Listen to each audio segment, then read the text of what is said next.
today. So I had someone recently ask in the comments for some advice on dealing with heartbreak, like in a breakup.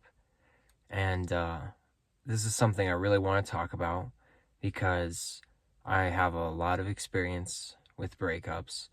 Not that I've been broken up a ton, but I've been in relationships most of my life. So I'm not going to dwell on myself for too long, but breaking up with your best friend, what that looks like or what that feels like is spending every single day with that person, or at least talking to that person, and then going from that to basically no contact. I know that for a lot of us, I want to say when we're young, but even when we're older, we can make this mistake too. After we break up, we keep talking to our exes or reaching out. I can tell you from experience that that never works, or that it's just not. Let me break it down like this. I live in the US and there's 330 million people. If we assume that half of them are women and the other half are men, that's 160 million men, 160 million women. It's better just to move on, you know? There's plenty of fish in the sea. Give me a second, I'm going to turn on my car because it's actually cold out. And we could film this inside, but I know that my dog's going to mess with me. Oh, look, better lighting. So anyways, how to survive a breakup. Recently, I was broken up with by my girlfriend. We were together for a year and we just broke up in February, and it hurt really bad because we spent every single day talking, and almost every day we would go out and do things together or see each other. Part of why we broke up is that we had both quit our jobs, and so things were really strained financially. And she also has things going on personally that I obviously can't get into. But things ended amicably, and we're still friends, but we don't really talk. There's just too much there, too much history, you know? Sometimes it's hard to talk about things when you used to be so close, and that's okay, that's natural. But I have to say that when I broke up with my first, like my high school sweetheart, that devastated me for months. I want to say that it did last for over a year, maybe 2 years before I got over it. I dated other people and stuff, but the relationships were short, and you know, there was something missing. The reason why I feel good now is because I've gone through stages in my life where I've learned different skills. Like, for example, you learn how to survive a breakup, right? And if you were like me and in a relationship most of your life, you have to learn how to deal with loneliness, how to cope with it, and then you have to learn how to cope with rejection, because when you start dating again, you're going to be rejected a few times, but you can't give up. So my advice would be, if you lose your best friend for whatever reason, but for me personally, it's always been because of, you know, breaking up, then my advice is to, and I know people say the normal stuff, and I've said in my videos before, therapy and stuff, but what's really important is, if you have a network of people around you, bug them and ask them to spend time with you, you know, friends, family. And if you don't have friends and family, that's completely fine. You just need to find hobbies. And I know that's so easy to say, but anything to keep you out of trouble, you know.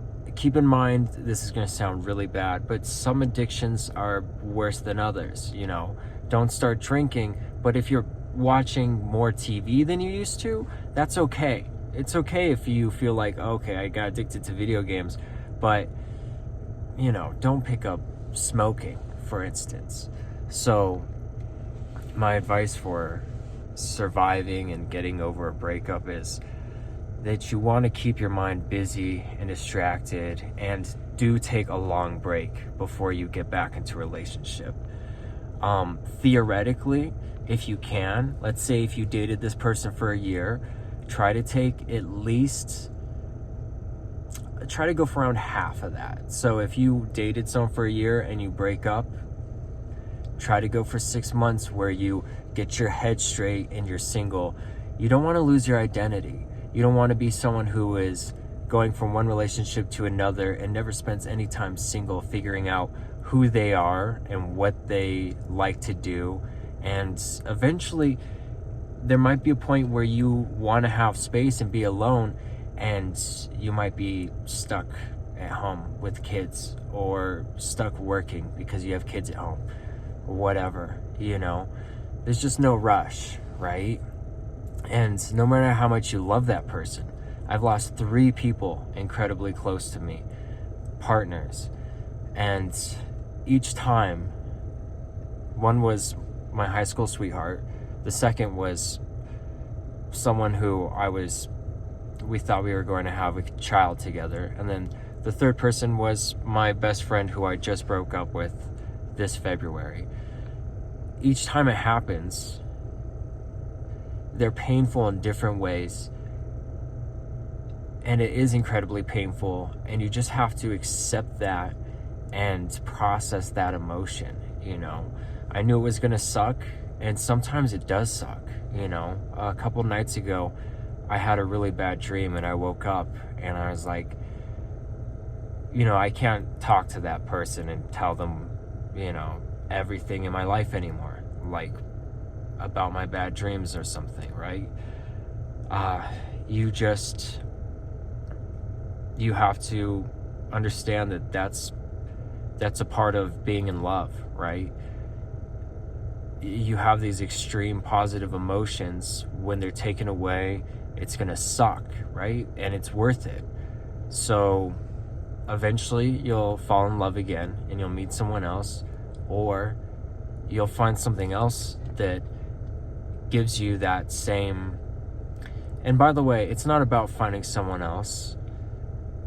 What's important is knowing that the one for you, as corny as this sounds, you are the one that is going to bring happiness and contentment and fulfillment to your life, not any other person. No matter how much we're sold that in social media and movies and literature, the truth is that we can't read anyone else's mind, and we don't know what's going on. The only way we'll ever be truly happy is if we can be happy by controlling our emotions, as clinical as that sounds. After a long, hard day at work, I feel proud and satisfied of the work, but usually that comes later. Usually the first emotion I feel is grumpy, because I'm fucking hangry. So after a long, hard day of work, I go and I get food, and I think of food while I'm at work. I'm like, I'm gonna get food, or I'm gonna make food when I get home. I'm gonna make something so good. And then when I eat, I've got something to look forward to. I eat, and it sounds stupid, but it's like, I have things going on. It's like, I'm just talking about eating food. But it's like, how can you not look forward to eating food and like those simple things? I understand that like there's clinical depression, and like sometimes you have to get on meds or talk to someone, but that's not what I'm talking about. What I'm talking about is, if you're not taking care of your basic needs, like eating and sleeping right and getting exercise, these are all things that are hard to do when you're depressed. But if you do any of them, you'll subconsciously be proud of yourself, because it's almost like a placebo. You're like, oh, I did something that's good for myself. I should be feeling better. And even if you don't feel better, there's no reason to give up. I know that it's so easy for me to say to other people, but it's not that I'm not depressed, or that I don't get depressed, or that I don't cry, or that I don't feel like shit, or that there's not songs that come on the radio that I have to turn off, right? We all still feel that stuff.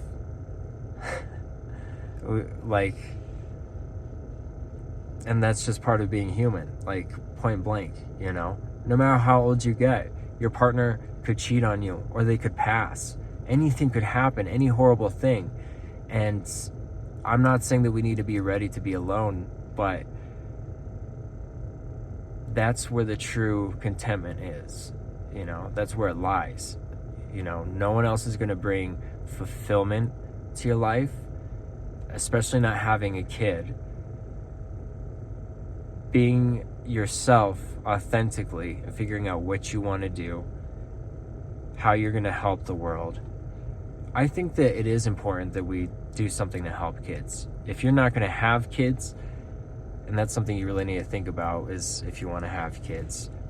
I think that if you want to have kids, you should consider adopting first. And if you're not going to have any kids at all, like I don't plan on having any kids, then why not volunteer or do something like work at a school so you can help out the next generation? You know, just have a lasting impression. That's what I think adds value to my life. Value in a sense where I feel like it's worth doing. That's all I mean by value. I know that some people use that word in a weird sense, but yeah, you just have to find something that makes everything else worth it, you know? My old job, the only thing that was worth it was my girlfriend. And then I quit that job and she broke up with me. And now this new job, for now, it is bringing satisfaction and fulfillment to my life because I'm helping kids, especially kids that are disabled or that have special needs. It matters a lot to me. You just have to figure out what you can do. Even if you're working at a restaurant, which I've done a lot in my life, even if you're not working at all, there's got to be something you can do, right? Can you create? Can you make art? Can you read books? That's better than most of the consumption that we do. You know, expand your mind. Even if you get exercise, if you're not doing anything else, improve yourself. You know, at the end of the day, I know this sounds like the most generic, like, oh, self-help guide shit ever, but you're not alone, you know? This video is here so that you can leave comments. And I read all the comments. I see them all, even if I don't respond to them all, because I don't have time. I do see them, right? And some of them, there's nothing for me to respond to and say. This video is here so that we can all share this space. I have a Discord, but I don't know how that shit works, and I don't know about opening it up or if anyone would be interested. But yeah, I see a lot of people my age and younger and older. Oh, and I want to tell you guys a story later, but I see like all these lonely people, and it's like, yeah, it's okay to be lonely. And it's gonna sound really callous and fucked up, but you're gonna have a lot of best friends in your life, and some of them you will reject because they're just not right for you. So that feeling of rejection and defeat you feel when you're broken, like when someone breaks up with you, that heartbreak, you know, I'm not saying like, oh, you'll be on the other side and that'll feel good. What I'm saying is that you will not settle, right? Like, you're not going to settle for someone who is abusive or toxic or someone who doesn't have the same dreams as you, right? There's 160 million people in my country, opposite sex. So why would I settle on someone who's racist, right? I know that's a huge leap, but just stick with me. You understand what I'm saying? I'm not saying be the pickiest person on earth, but take some time while you're single and think about what really didn't work in that last relationship, right? Was it you? And if it was, what can you do to change it? And was it really you? If it wasn't, then what was wrong with that relationship, and how are you gonna pick up on those red flags before it's too late next time? You know, just the easiest way to be content with yourself is to do things that you're proud of. So for me, setting simple goals, reaching those goals, being healthy, taking care of myself, you know. Taking care of myself proves that I want to be here, I want to be alive, I want to do the things that I'm doing, so I do it, you know. I shave even though it's annoying, brush my teeth even though it's annoying, all that good shit, you know. I get haircuts even though they're expensive. So, you know, we're all playing this same difficult fucking game, and you know, we've got each other's backs.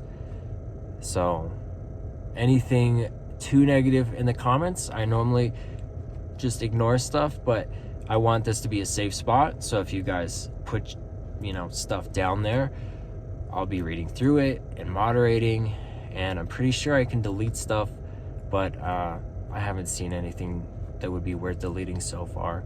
So genuinely, if anyone has any advice, I'm not super articulate, I didn't have a script. I wanted to make a script, but then I thought, like, I don't know, this is gonna sound weird, but like,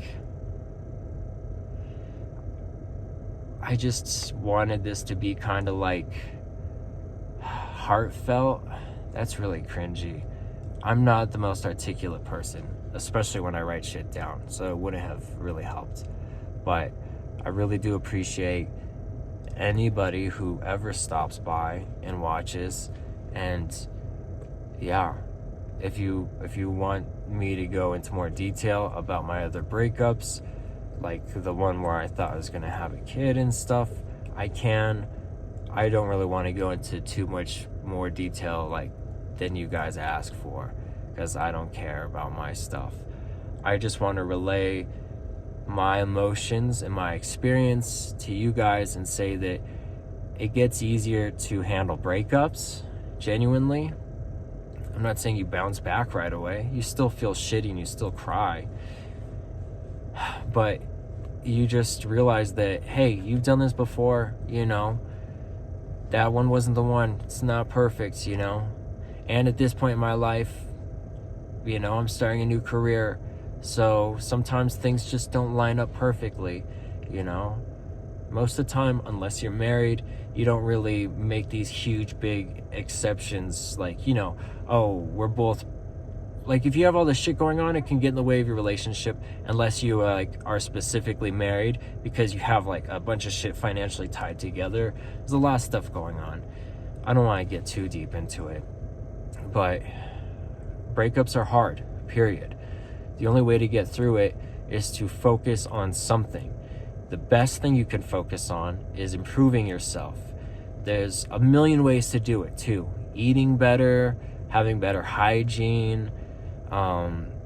You can sort of spoil yourself too by, like, I'm not saying shopping to make yourself feel better, but I would, like, anytime I exercise, like worked out, then at the end of the week I could go and get clothes from the thrift store, right? Super cheap reward, and I'm benefiting by getting healthy and getting more clothes. So, you know, you just have to pick your battles, you know. Like I said, I'm sure someone's gonna have a comment that's like 1,000 times smarter than this shit that I'm talking about. Yeah, you guys seriously rock. I don't know really what else to say to end the video, just that if you want to support me for free, all you have to do is that normal like and subscribe type stuff, which is really dumb to say. I don't care about that. I just care about, you know, it means more people watch it, and that's kind of nice, because you guys always say nice stuff, and I feel like we all bring each other up, and that's exactly kind of what I want right now, is positivity. That's what I want to be a part of.